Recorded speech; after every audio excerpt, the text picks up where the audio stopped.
Hey y'all, so I'm back and I am doing a get ready with me this time. I am going to a wedding for one of my sorority sisters down in Fort Lauderdale. So I decided I'll do this get ready with me. I am not a professional makeup artist, I am not like a known YouTuber. So I've been watching a lot of YouTube videos on how to do your makeup and makeup tutorials. So I've been trying to beat my face. But that is not the topic that is going to be at hand today. Today is going to be a chit chat. And the topic is, have you ever cried at work? I want y'all to think about that. Have you ever cried at work? Grown and all, not when you were in high school, but as a professional. So that's what's up. That's the topic today. And of course, I cried at work. So here's the story. The story really starts with me going to college and getting pregnant and having a daughter at the end of my sophomore year. So because of that, like really, I've always been going.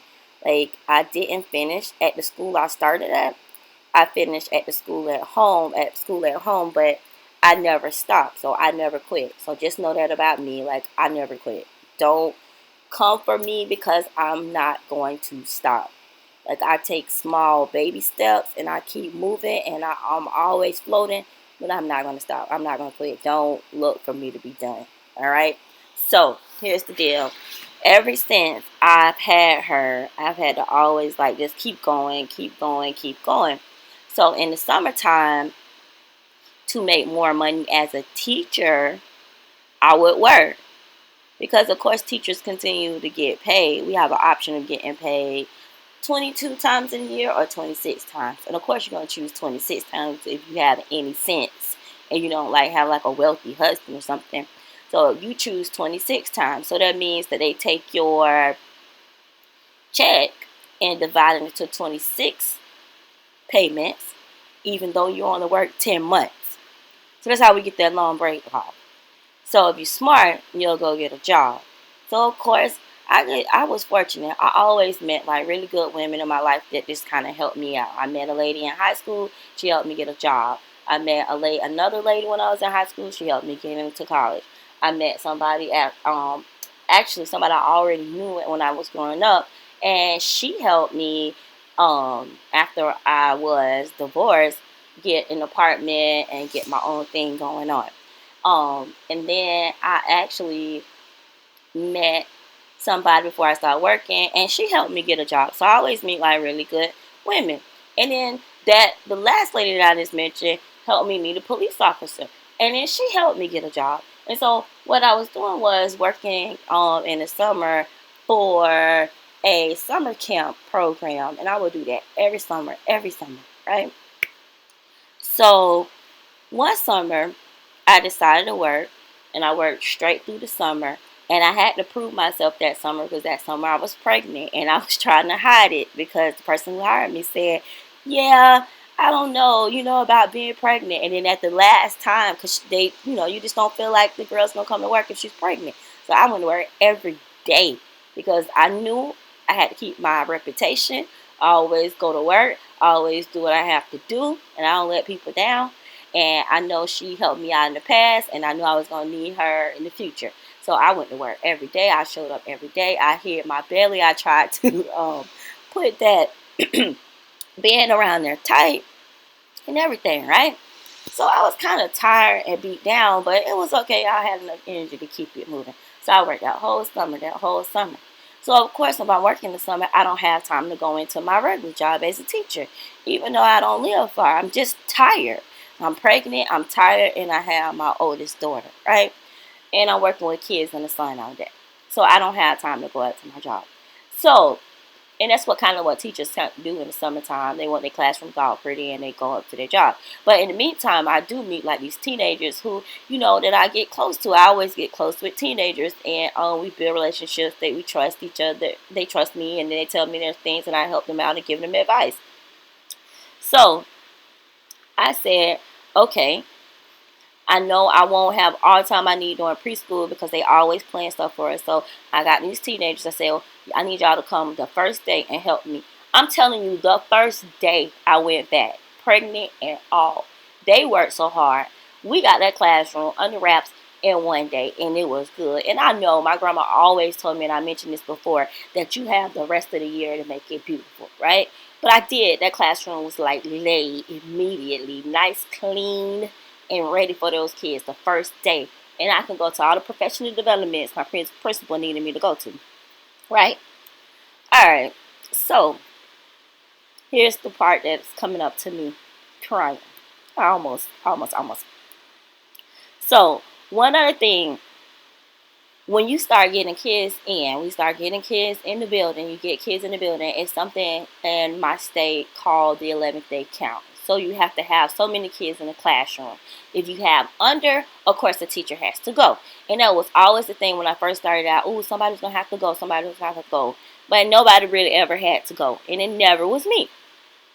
So, and if you have too many kids, then they had to look for somebody. Well, here's the deal. I was in kindergarten. We didn't have enough kids, and first grade had too many kids. So I had been teaching kindergarten at that time for like 5 years. I was the person on the grade level that had been there the longest because when I first got there was some older teachers and they had all retired, some left. And so now at that point, I had been there the longest. So I just knew, even though we didn't have enough kids, I was going to have to go anywhere. So we were all walking around trying to figure out who was going to have to leave, who was going to have to leave. Some other teachers, they came when I came, but they didn't come to the grade level. And I was like, okay, I don't have to leave. I'm not worried about it. I'm not going to have to go anywhere. I'm not worried about it. So then a couple of days came, then the decision had to be made, and we went to our PLC meeting in the afternoon. So I'm all comfortable, and we're sitting at the table. My principal comes in, and she says, well, I have to let y'all know who has to go. Somebody has to go to first grade, and nobody's volunteering. And she waited for a minute. She's like, well, does anyone want to volunteer? And of course, no one wanted to volunteer because kindergarten, like laying out a kindergarten classroom, I don't know why they make teachers do this every year. It's like we are nomads. You just, or yeah, nomads. And you putting stuff up and down, up and down, up and down within 2 months. And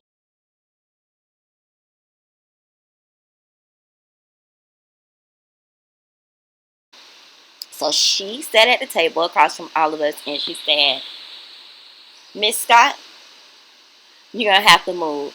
I was like, what? I got to go. What? I was so upset, and my friends knew that I was so upset because, like, my coworkers to me at that time, they were my friends. So they were cool. Everything was cool. I had to move. So I went and I met my principal in our office, and we started talking about it.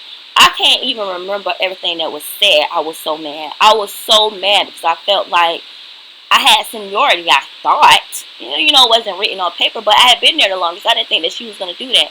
But guess what her reason was, y'all? Guess what her reason was? The reason that I got in my hand, my little cute little baby boy, he's a chocolate self, that milk dud. I know y'all see him.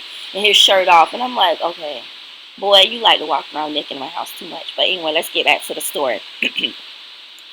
I was like, oh my God, why would I have to move? She said I had to move because I was the last person to come and get my classroom set up. Did y'all hear that?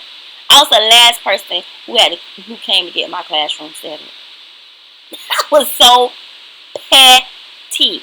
Alright, but you know what? If y'all know my principal, who's my principal, I'm not mad at her. We see each other all the time and we smile and we speak. But I'm just letting you know, that was the time I cried at work. So I was so upset.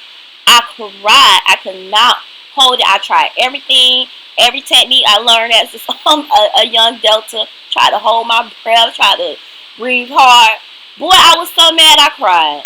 I was so mad I cried. But then I moved, and guess what? That year moving, it was kind of like easy. First grade was easy. So even though much easier than kindergarten too. Even though she made me move, it it turned out being easy. I'm laughing because it was so easy. Kindergarten teachers just don't know.